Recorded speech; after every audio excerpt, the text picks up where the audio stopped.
Hello, my name is Sergent. I'm an actor and writer, and I guess currently also a director, designer, and producer.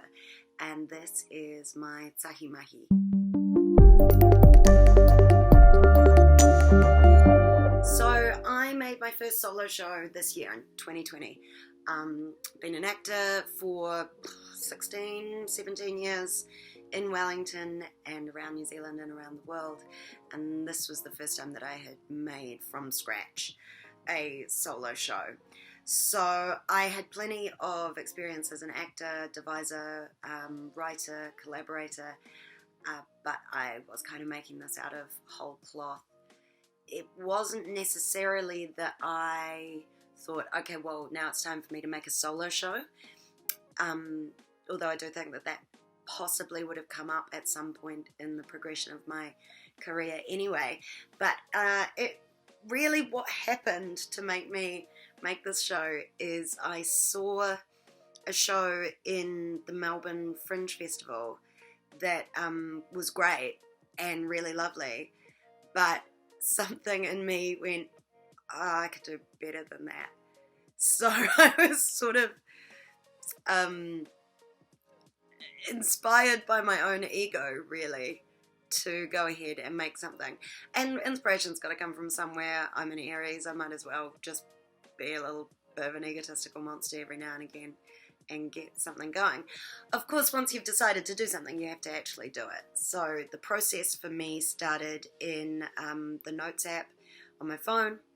I went to a Mexican restaurant with a friend of mine, and I just sort of started noting down strange things that had happened to me and kind of thinking along the lines of, like, really I think I was thinking along the lines of making a funny show, almost like a stand-up storytelling show, about kind of disastrous or tragic incidences in my life.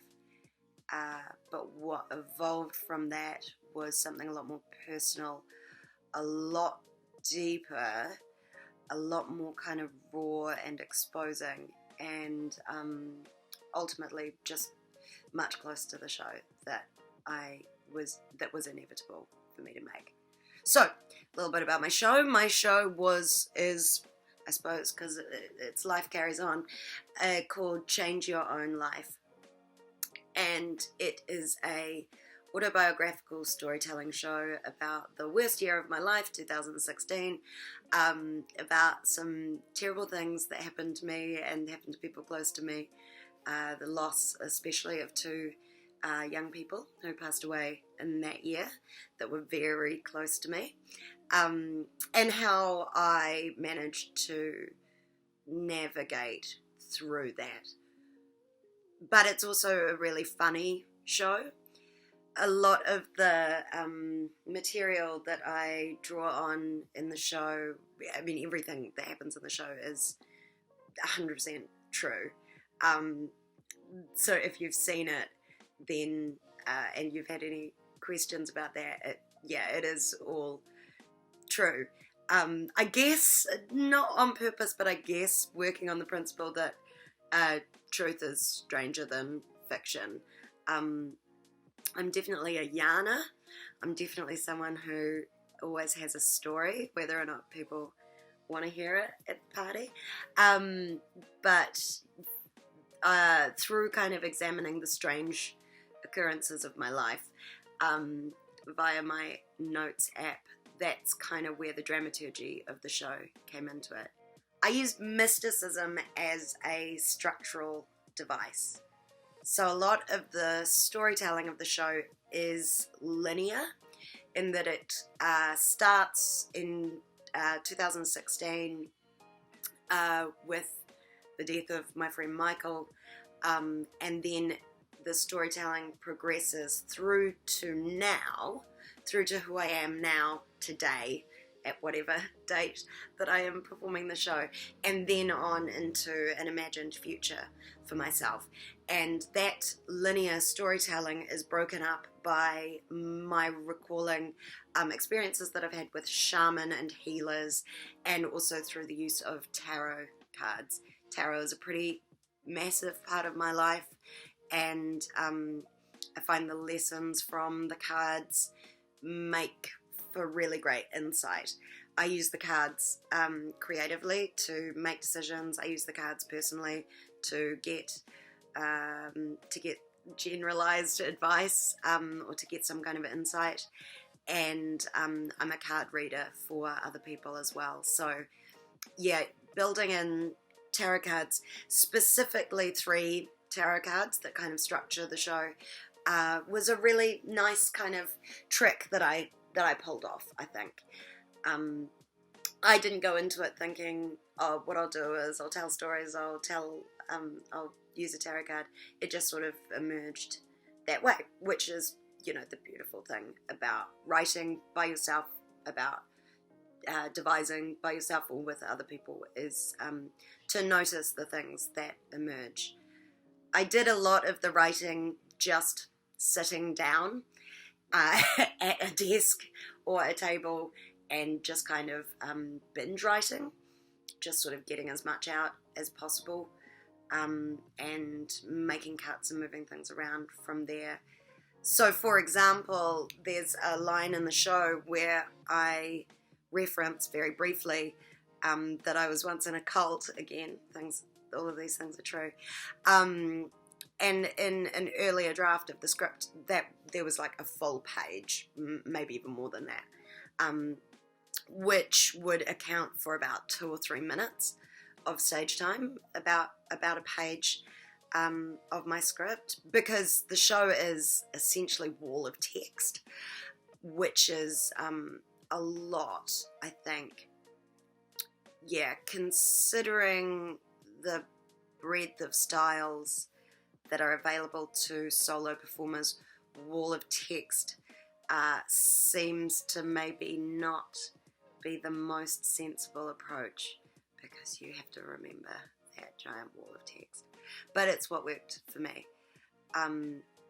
Yeah, so in editing the show, I basically would look at it the way that I look at other writing that I do. I'm a journalist and have an academic background. So just basically looking at things and saying, well, is this worth hearing? Or is there a funnier and briefer way that I can get this message across? I worked completely by myself on this, by which I mean during my rehearsal process, I didn't have a director, and I had 3 outside eye friends come in and watch a run of it. All 3 of those were incredibly valuable in really, really different ways.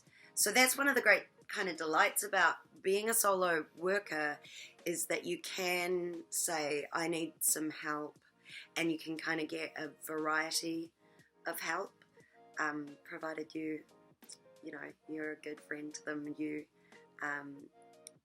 reward them for their time in some way, whether that's a free ticket or a meal or a gift or your ongoing enduring love and friendship. So that's in the first process of it for the show in the Fringe Festival this year. I had 3 friends watch it at different times, and I designed the set.